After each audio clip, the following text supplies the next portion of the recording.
दोस्तों 1.4 बिलियन यानी 140 करोड़ से भी ज्यादा आबादी के साथ आज इंडिया दुनिया का सबसे ज्यादा आबादी वाला देश है। आप भले ही इंडिया में रहते हो पर आपको ये बात शायद पता नहीं होगी कि हमारे देश में जो आबादी है 140 करोड़ लोगों की, वो ऐसा नहीं है कि लगातार पूरे देश में फैले हुए हैं, बल्कि ये आबादी आप दो भागों में डिवाइड कर सकते हैं। अगर आप इंडिया के मैप पर एक लाइन ड्रॉ करें जो दिल्ली, यूपी, बिहार होते हुए बांग्लादेश की तरफ निकल जाए, तो इस लाइन के ऊपर इंडिया का लगभग 30% एरिया आता है और इस लाइन के नीचे लगभग 70% एरिया है। पर इस 30% एरिया वाले नॉर्थ इंडिया के इलाके में इंडिया की तकरीबन आधी आबादी रहती है। वहीं लाइन के नीचे जो 70% एरिया है उसमें भी आधी आबादी रहती है और इसीलिए 30% एरिया जो है वहाँ की पॉपुलेशन डेंसिटी काफी ज्यादा हाई है, जबकि साउथ इंडिया में ऐसा नहीं है। हालांकि इंडिया के जो फेमस मेगा सिटीज हैं उन टॉप 5 में से टॉप 4 इस लाइन के नीचे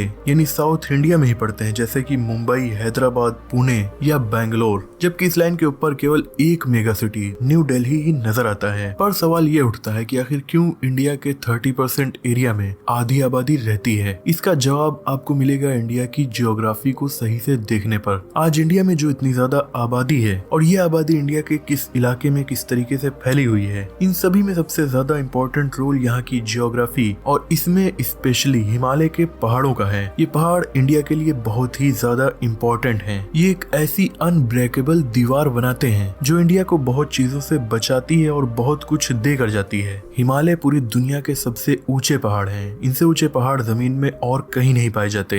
इनफैक्ट दुनिया की सबसे ऊंची माउंटेन माउंट एवरेस्ट भी हिमालय में ही मौजूद है। ये पहाड़ इतने ज्यादा ऊंचे हैं कि रशिया के साइबेरिया से चलने वाली ड्राई पोलर विंड्स को रोक लेते हैं और इंडिया के अंदर नहीं आने देते। ये ड्राई पोलर विंड मौसम के लिए काफी ज्यादा खतरनाक होती हैं और अगर ये इंडिया में आ जाती तो यहाँ का वेदर पैटर्न कम्प्लीटली डिफरेंट होता और यहाँ पर जो विंटर सीजन होता वो बहुत ज्यादा खतरनाक होता। हिमालय के पहाड़ों के बाद अगर आप देखें तो पड़ता है तिब्बत। वहाँ तक ये हवाएं आसानी से पहुँच जाती हैं, वहाँ से आगे इंडिया की तरफ नहीं बढ़ पाती। इसीलिए तिब्बत दुनिया के सबसे सूखे इलाकों में से एक है। ये एक बंजर, सूखा और ठंडा रेगिस्तान है। ये हवा न आने की वजह से इस लाइन के ऊपर जो 30% एरिया बचता है, जिनमें यूपी, बिहार, हिमाचल प्रदेश जैसे स्टेट्स हैं, यहाँ पर मौसम विंटर सीजन में भी वार्म रहता है। यानी यहाँ नॉर्मली ठंड में मौसम 4 से 5 डिग्री सेल्सियस तक होता है, पर इसे हम गर्म ही कह सकते हैं क्योंकि हिमालय के बाद जो तिब्बत का एरिया है वहाँ पर एवरेज टेम्परेचर दिसंबर में -6 से लेकर -9 डिग्री सेल्सियस तक होता है। इनफैक्ट अगर आप पूरी दुनिया के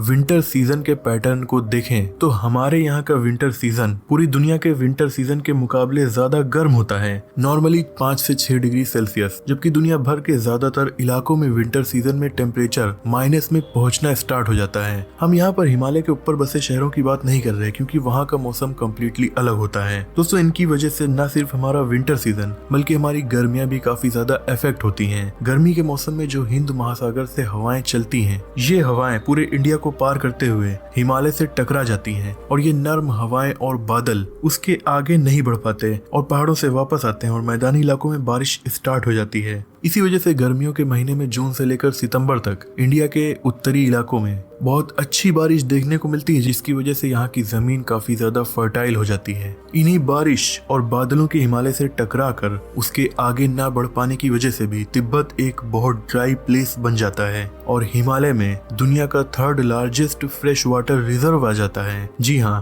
अंटार्कटिक और आर्कटिक सर्किल के बाद सबसे ज्यादा फ्रेश वाटर बर्फ की हालत में हिमालय में ही स्टोर है और इसीलिए हिमालय पहाड़ों में तकरीबन 15,000 सेपरेट ग्लेशियर्स मौजूद हैं। इन ग्लेशियर्स से बहुत सारी नदियां निकलती हैं, जिनमें से 3 नदियां काफी ज्यादा बड़ी, इंडस रिवर, गंगा और ब्रह्मपुत्र रिवर। ये नदियां इंडिया के बहुत बड़े मैदानी इलाके को फर्टाइल करने और फ्रेश वाटर देने में बहुत इंपॉर्टेंट रोल प्ले करती हैं और इसीलिए इस एरिया में बनता है दुनिया का बेहद बड़ा फार्म लैंड, जिसे इंडो गैंगाटिक प्लेन्स कहा जाता है। ये बांग्लादेश से लेकर इंडिया के उत्तरी इलाके में होते हुए पाकिस्तान के कुछ एरिया को कवर करते हैं। ये मैदानी इलाका जो पूरी तरीके से खेती के लिए बेस्ट है, एरिया के मामले में पूरे फ्रांस से भी बड़ा है और दुनिया का दूसरा सबसे बड़ा खेती के लायक मैदानी इलाका है ओनली आफ्टर अमेरिका के ग्रेट मिसिसिपी बेसिन। इस मैदानी इलाके को जो फर्टाइल बनाने वाली ये नदियां हैं इन नदियों की भी कुछ खासियत है। सबसे पहले तो ये ग्लेशियर से निकलती हैं, इसीलिए इन्हें मौसम के ऊपर डिपेंड नहीं होना पड़ता और पूरे साल ये नदियां